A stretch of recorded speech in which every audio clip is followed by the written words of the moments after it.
జీవితాంతం కూడా అది పట్టినట్టే వెడిచినట్టే ఉంటాడు, తన్ను తానే ఉంటాడు. ఇది రాజయోగం, ఇది వేదాంత విషయానికి ధర్మం, ఇది పరమ ఉత్కృష్టమైనటువంటి విషయం. ఇంకా ఏమిటంటే సర్వసమత్వంబు సమిష్టి భావంబు సర్వమతముల సారసంబు యక్షతత్వంబున్న భ్రష్టుల్లో వాడు బ్రహ్మవిద్యకు పనికిరావు అంటాడు. అన్ని మతముల వారు అనేక రకాలుగా అనేక విధాలుగా బోధ చేసుకుంటూ అనేక విధాలుగా నాది గొప్పది నాది గొప్పది నాది గొప్పది అనుకుంటున్నారు. అవన్నీ నీకెందుకు? మన స్వామి చెప్తూ ఉన్నారే, మతముల వారలు తమ సమ్మతమైనటువంటి శాస్త్ర మర్యాదలచే మితిని పలుచుకొని బహుగతులను కలహించు. అట్టి గతిని ఏమిటికి? చపలత చెందే స్థితి నీకేమిటికి?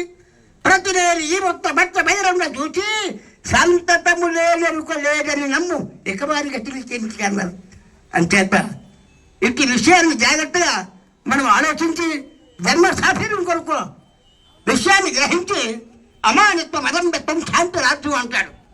అమానిత్వం అనగా తన్ను తాను పగుడుకోకుండా ఉండుట, అదంబెత్తం అనగా ఎదుటి వాళ్ళని దూషించకుండా ఉండుట, శాంతి అనగా దయ, ఆర్జవం అనగా సమాత్మము సమానత్వము.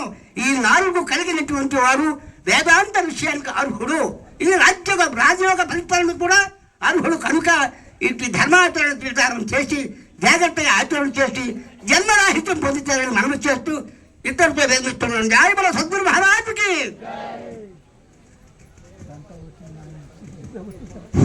భూమానంద పాలకొండ అప్పన్నారుల వారు ఆయన యొక్క అనుభవాన్ని, అంటే దీని తాలూకు విచారాన్ని ఒక 2 నిమిషాలు మాట్లాడతారు.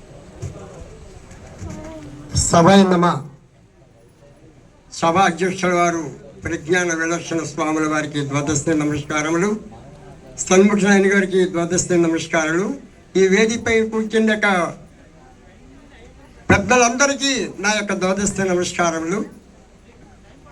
చిన్నతనం వహించి సీమ సిక్కిరెత్తుకున్నట్టుగా మా లక్షణబాబు దేహంలో మాకంటే చిన్నవారైన బెంపెల వంశం తాలూకా వటావృక్షానికి ఒక నిధిని సంపాదించాలి. ఆశ్రమం పెద్దలు ఎప్పటి నుంచో బెంపెల వారి యొక్క వంశానికి ఆశ్రమం ఉండాలని పెద్దలలా శాసించారు. అది ఎప్పటికి ప్రాప్తవుతుందని సీమ చంద్రుడిని ముద్దెట్టాలని సంకల్పించింది.